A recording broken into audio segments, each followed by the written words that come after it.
우리 중 많은 사람들은 기도하는 방법이나 다른 방법에 익숙한 전통적인 기독교인입니다. 기도하는 것은 우리 몸이 아니라 우리 안에 있는 보이지 않는 기도입니다. 한 사람에게는 두 가지 본성이 있습니다. 우리가 볼 수 있는 것은 인간의 본성입니다. 기도하는 것은 입술만 열 때만은 아닙니다. 친구들과 함께 기도하며 토론을 할 수도 있고 기도와 식사를 동시에 할 수도 있습니다.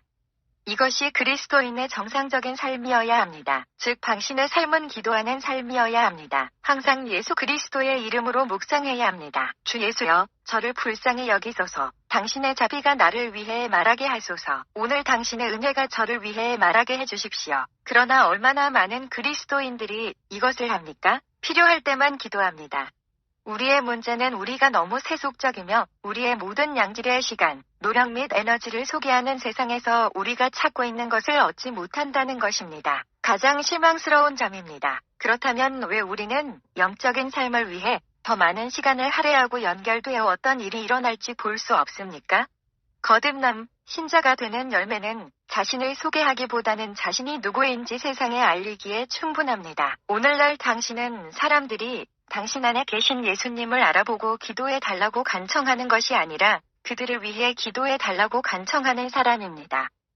특정 시간에만이 아니라 항상 예수님이 필요합니다. 당신은 당신에게 예수님이 필요하다는 것을 알지만 당신이 얼마나 그분을 필요로 하는지 모릅니다. 안경을 쓰려면 그분이 필요하고, 입술을 열기 위해서는 그분이 필요하고, 입을 다물려면 그분이 필요하고, 앞이나 뒤를 보셔야 하지만 문제나 어려움이 있을 때만 예수님이 필요하다고 믿습니다. 이것이 사탄이 이 기회를 계속 이용하는 이유입니다. 그분은 당신이 그분을 부를 때, 당신이 그분을 필요로 하는 때를 알고 계십니다. 당신이 연결되지 않은 시간에 그는 당신을 공격합니다.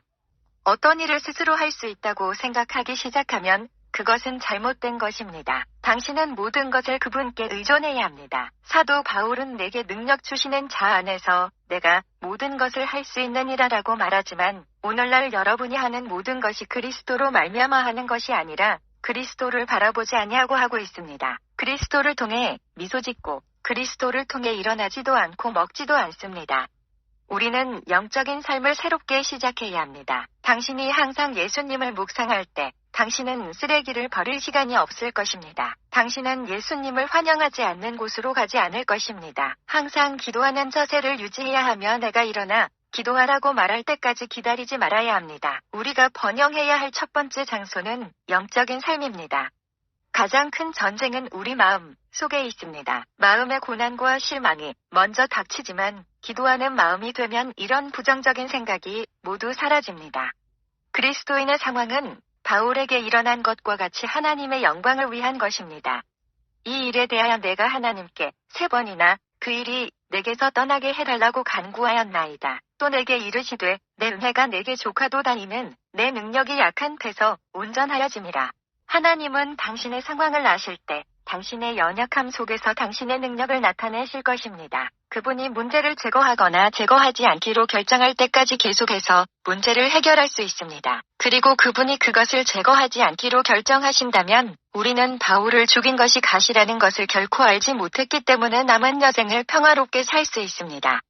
그리스도인은 그리스도에게서 오는 삶을 살고 있으며 당신의 삶이 그리스도에게서 올 때 당신이 그에게서 당신의 내적 자원을 끌어내지 않는 한 그리스도께서는 그것에 대해 무엇이든 알고 계십니다. 하나님이 당신의 상황을 아실 때 당신의 상황은 통제되고 있습니다. 당신의 상황은 삶의 새로운 차원을 위해 당신을 유지하기 위한 것일 때, 그것이 하나님에 대한 당신의 열망을 강화하기 위한 것일 때, 그것이 당신을 더 많이, 더 빨리 기도하게 만들 때, 그리고 상황이 당신을 보존하고 구속을 위한 것일 때 통제할 수 있습니다.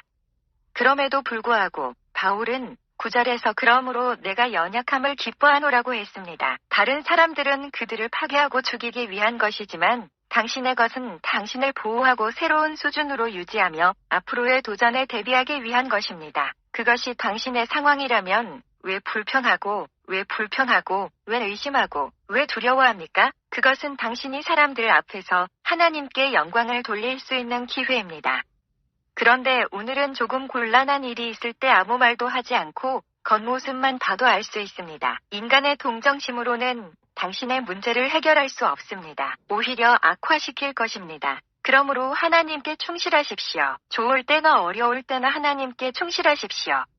당신은 선택받은 세대입니다. 자신이 누구인지 모를 때 다른 사람과 자신을 비교하기 시작합니다. 당신의 상황을 사탄에게서 되찾아 사람 앞에서 하나님께 영광을 돌릴 수 있는 축복이자 기회로 여기십시오.